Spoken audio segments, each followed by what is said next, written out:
You do not need a big following to make a big impact or a big income. In fact, over the last 11 years that I've been doing this stuff online, digital education, courses, coaching, and using social media as organic marketing, I have never had a big following. And I know big is relative, but the biggest following that I ever had was about 25,000 followers, and that was on my old Instagram account that I shut down last year. That account took me, 8 years to build. I've gone through so many different evolutions over the years of my business that a lot of the people who were there in my audience following really didn't care about what I was doing anymore at the current day. So that was one of the many reasons that I switched accounts and started brand new, back in the weeds, to grow my account from zero again. But here's the thing, I've been able to grow and scale a multiple seven-figure company over the last 5 years with a small following. In fact, with a small email list as well. And only up until last year, we were doing everything solely organically. So we had not played around with anything like paid ads until about a year ago. So we'd reached multiple millions before we decided to play with ads. And my belief is that you really shouldn't put money into ad spend until you have proof of demand, a concept that people want, you have clout, you've got credibility, authority,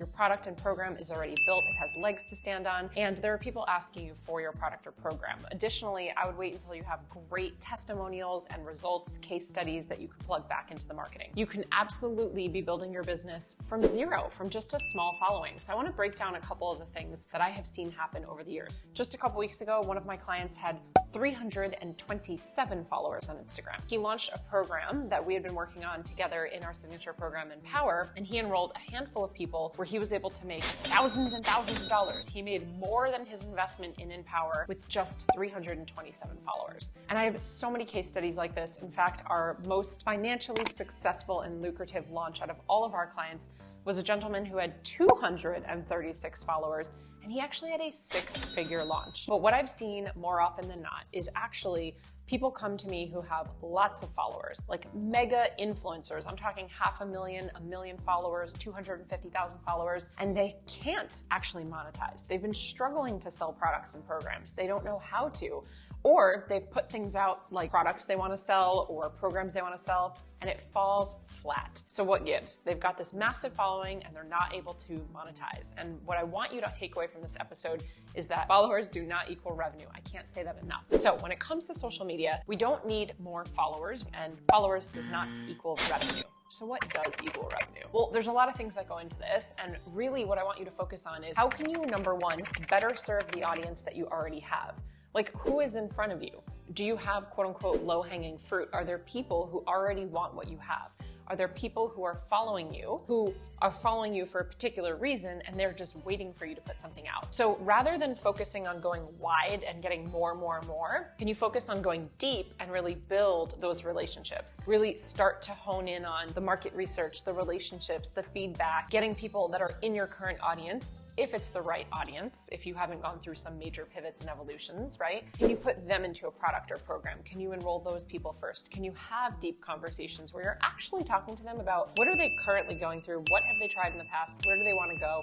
What are they looking for? What would they expect in something to go from A to Z? So rather than focusing on going wide, I'd rather you focus on going deep. And this is exactly how we have had so many clients with relatively small followings. I'd say anything even under 1,000 followers, having 6-figure, 5-figure, multiple 5-figure launches with tiny followings, because the right people are following them. The people who are following them for the right reason. Now, the second thing I want you to focus on is how can you get more intentional with your content? So if you know exactly who you're talking about, it's super niche and super clear, then can you create content for that specific person? So the more intentional and the more niche that you'll get, eventually you'll earn your right to go wide. And when I say earn your right, I don't mean earn as in like your worth. You are already worthy and deserving, but you'll earn your right to go wide. So another example I use all the time with something like this is Starbucks. When you think of Starbucks, what do you think of? Very good, you said coffee. Yeah, but true or true? They sell cake pops and snacks and tea, and they sell little boxes like bento boxes and chips and waters, and they sell all different things, not just coffee. But when I asked you what you think of, you said coffee, because Starbucks initially came out of the gate many years ago selling coffee, and they're known as a coffee shop. They've earned their right to go wide. So with your content, with your audience, albeit big or small, you want to focus and get really clear on really one person, one problem, one solution, and one product. You know, a lot of the greats in the industry, the coaching industry, the entrepreneurial industry, brick and mortar, digital, doesn't matter. They say the same thing. They say if you want to scale to $1 million business, sell one product to one person that solves one problem on one platform. That's it. And when I look back at my business, especially for the first $1 million that I made in revenue, I was selling one product with one promise to one person at one time on one platform. And so let me break that down. It was Empower, which is our signature 12-week program. And when I started Empower, all the way up to my first $1 million, I only sold it to fitness professionals. So I was working with fitness professionals to help them build their online business so they could stop trading time for money, and so that they didn't have to be in the gym all hours of the day with client sessions back to back doing all these one-on-ones. And I sold it on Instagram. It was one product with one solution for one problem to one person on one platform. So when you're creating content with a big or small following, it's like a game of how clear can you get? How pinpoint, how zoned in. So be Nike, be Starbucks, be one of the companies who's selling one thing to one person and say it over and over and over again. And I've fallen into the trap so many times of feeling bored with my content or feeling bad, right? Where I'm like, oh my gosh, I can't believe I'm saying this again. This is so boring. I say this all the time. If I'm bored, they must be bored. Then every once in a while, the universe will remind me, I'll get a little tap on the shoulder and the universe will say, someone will slide into my DMs and say something like, oh my gosh, is this the first time you're ever launching this product? And I'm like, what? This is the 18th time I'm launching this product over the course of 5 years.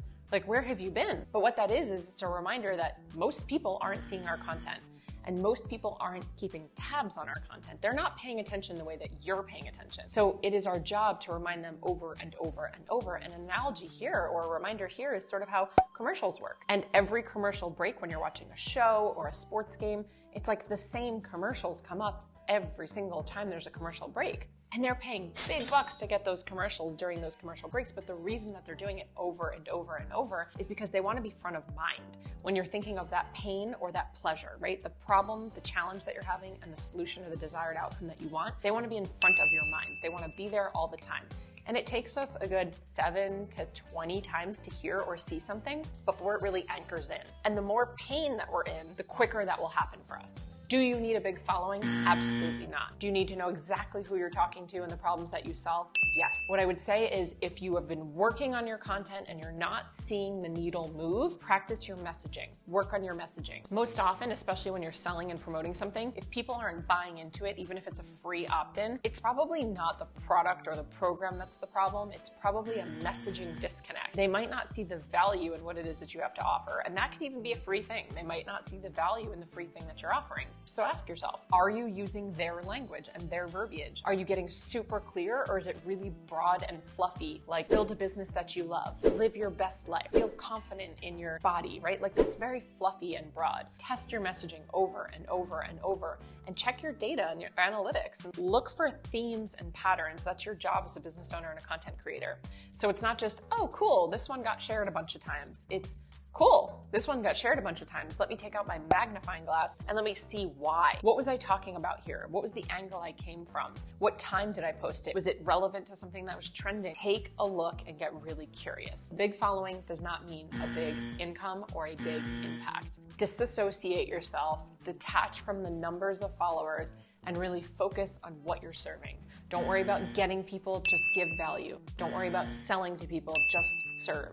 Don't worry about being popular on social media, just stand behind your purpose. Stick a flag in the ground and move forward. That's it. That's all I'm telling you today. A couple mindset shifts around content. You don't need a big following. I have hundreds and hundreds and hundreds of case studies and testimonials that I can share with you. I promise you, I can back you up on this. I've seen it so many times myself, and then with all of our clients that we work with, the majority of them don't have a big following. So stop letting follower count be the thing that's holding you back for helping other people in the world. You've got a solution and people need it and people want it. So remove yourself and your ego and get to work. All right, I love you. If you love this episode, take a screenshot, share it on social media. It would mean the world to me if you left a review, a 5-star rating, and if you tagged me, I am Jessica DeRose. That way we can get it in front of more people. And as always, friends, cheers to your evolution.